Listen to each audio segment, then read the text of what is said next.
Hey, good morning, everybody. It's Chris Robinson, Robinson Ag Marketing, with today's pre-opening grain and livestock comments. Tuesday, the day after the holiday, Memorial Day weekend. It's interesting. I'm going to call it Tuesday. It's a trend line Tuesday. July corn went down and tested this little bitty trend line there. And I'm going to have it all today in the post-close letter. And I'm also going to be posting the weekly webinar. So get ready for that. Webinar is about 15, 20 minutes long.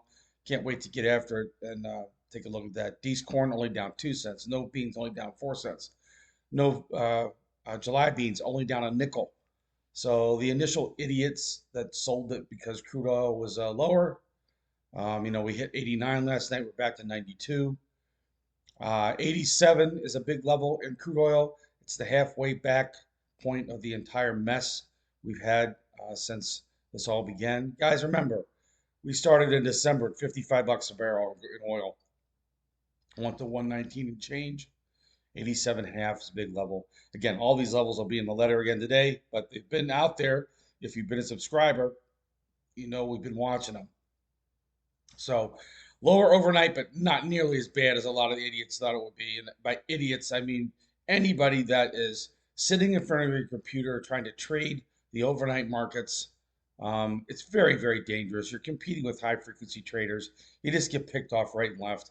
If you want to have exposure to the overnight markets, or if you want to have hedges in the overnight markets, do the 2 or 3 or 4 or 5, 6 day options. At least you can't get stopped out. Uh, a big part of the reason all these HFT traders make money is they spend their whole life running stops. It's like watching sheepdogs, move a herd. So how do you get around that? Well, if you're a farmer and you're always bet long anyhow, and you need downside protection, be careful using futures as your hedge because lots of times you can get stopped out just when you need your futures the most. You get stopped out, and then they're gone, and then you don't have them when you need them. At least with the options, right? You have that floor until it expires. So take a look at that. I can tell you what's going to be interesting today is the protein complex. Our cattle done. Was a bearish cattle on feed.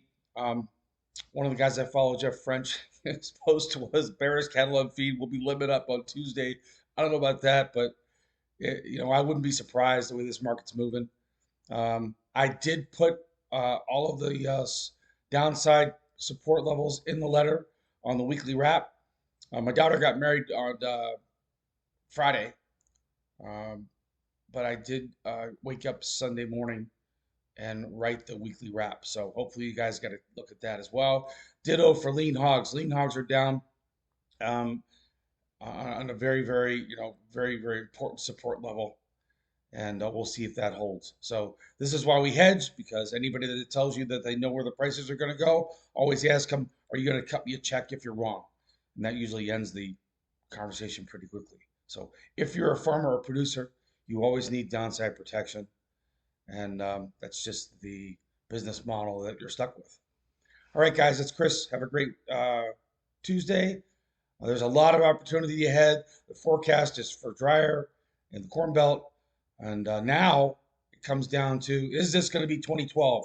Are we going to trade lower all the way into the end of June and then pop with the weather? I don't know. It is May 26th. So the next 5 weeks hold a lot of risk reward. All right, this is Chris. Have a good day.